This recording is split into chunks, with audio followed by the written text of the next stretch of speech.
Hey guys, welcome back to Dr. Narration, the best channel for cheating stories. Like and subscribe to the channel for more cheating stories like these. They're not my kids and not my problem. The fact that both of my children were the result of my soon-to-be transgressions exes was only revealed to me about a month ago. Wives, I have a strange hunch that none of them has been mine for an extended period of time. At the time of my child's birth 6 years ago, I was the happy I had ever been in my whole life. Everything looked to be ideal. I'd married my best friend, we'd had a child, and everything appeared to be wonderful. That is, until he started to become elderly and become more frail. After a few years, I started to question if he was indeed my husband. He didn't look anything like my son. His physical development made it more apparent to me how different he appeared from what I had imagined a child of mine to look like. It doesn't bother me since I'm not petty or neurotic enough to care. She was the one that really had my sirens going, since she was of a wife. When she went out, she never got to the places she promised she would go. There were big gaps in her schedule that I could never explain. She refused to allow me to communicate with anybody from her employment, and a close friend of hers accused her at the time of flirting with her rslash. It was a difficult period for me. The fact that her deceptions started to catch up with her soon after our child's birth didn't help matters much. Nonetheless, I worshipped her as if she were a goddess, which I was not. When one of her lies finally caught up with her, she gushed over me, telling me how much she loved me. In spite of the fact that she was a dishonest and manipulative woman, she had managed to convince me that she was not a lying manipulative. Last year, she got pregnant for the second time, and I had a glimmer of optimism that this time it might be my kid. Nevertheless, after her child was born, it became evident that she was a mixed-race woman. I declined to sign the birth certificate, and a paternity test that I subsequently acquired verified my suspicions about my father's involvement. You don't own them, and I don't own them.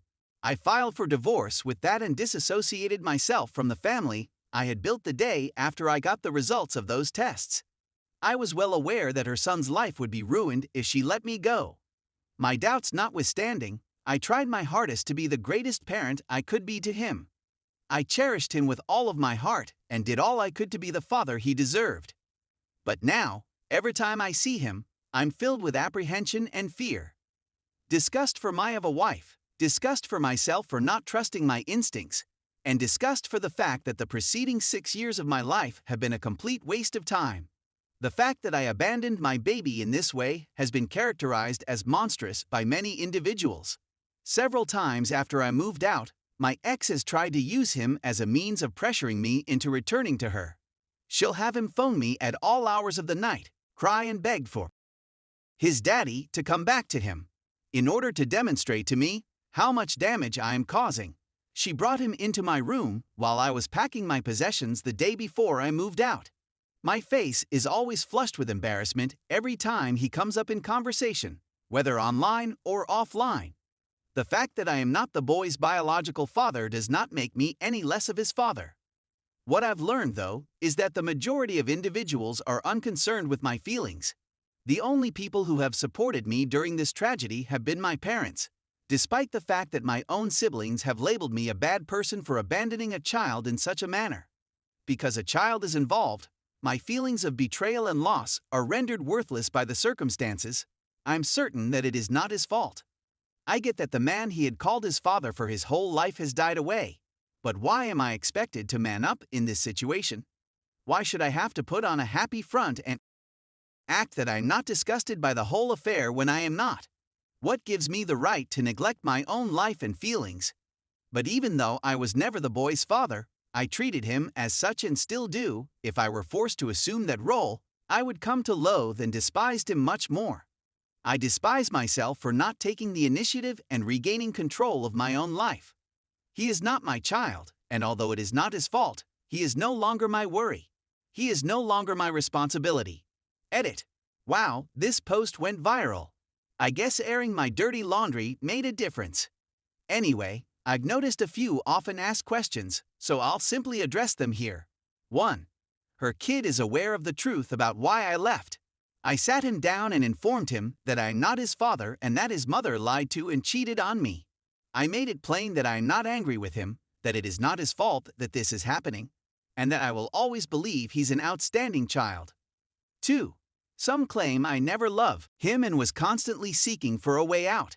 It's difficult to describe feelings in a text post like this, and it's much more difficult to let your wife decontextualize the previous 6 years of your life.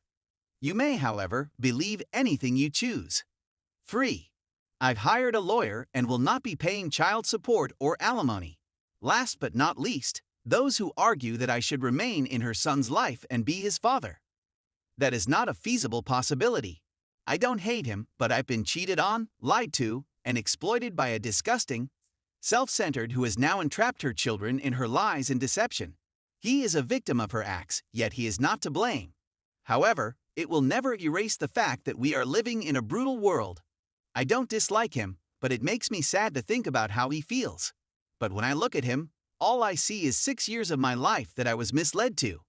I was used for 6 years of my life, and 6 years of accumulated uncertainties and disappointments with a woman who exploited me.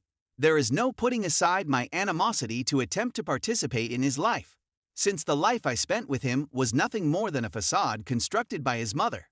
This is the hard truth I'm dealing with, and I just cannot put myself or him through it any longer. Edit 2. I'm seeing a lot of armchair attorneys in the comments claiming that this article is a hoax based on what I wrote above. I won't say which state I reside in, but I'm now going through a delightful legal procedure known as disestablishment of paternity. I won't be able to persuade 90% of you who believe Google makes you a lawyer, but I tried. Edit 3. This will be my last edit before I move on from this minor diversion I've manufactured for myself. First and foremost, I'd want to express my gratitude to everyone who has shown their support for me. In the comments, direct messages, and chat. For the first time in a long time, you have made my day bright. I wish I could respond to everyone, but I can't thank you all enough. Second, I've observed a lot of people criticizing the term I chose to characterize my soon-to-be ex. I just want to express that where I am right now is one of the darkest places I have ever been in my life. I only see white-hot hatred for the lady who shattered my life. Is what I said offensive? Is the adjective I chose to describe her disgusting and dehumanizing? Yes. That is something I will concede. But I'm not going to apologize for it. What I stated here today was the reality of the world as it now exists for me. It's an imperfect man's unfiltered, undiluted stream of thought. I have no intention of instilling hatred for women or spreading a message about how bad women are. That is not my intention, nor is it the meaning of this piece. I understand why folks are offended by the term I used here, and you know what? I embrace it as a genuine criticism of what I did today. I came here today to just get some relief from the circumstances I'm in. To vent, lament, and process the complicated and visceral feelings that have ripped me apart over the past month. A place where I may freely express myself. And guess what? I did it. Thanks to you, I had a fairly good day. Thank you again from the bottom of my broken heart to everyone who offered me love and support. Thank you to all that came here disagreeing with me, but yet showed me respect. Considering the embarrassment and scorn I suffer in my daily life, the respect you gave me despite your disagreement was appreciated. So goodbye, and many thanks for the fish.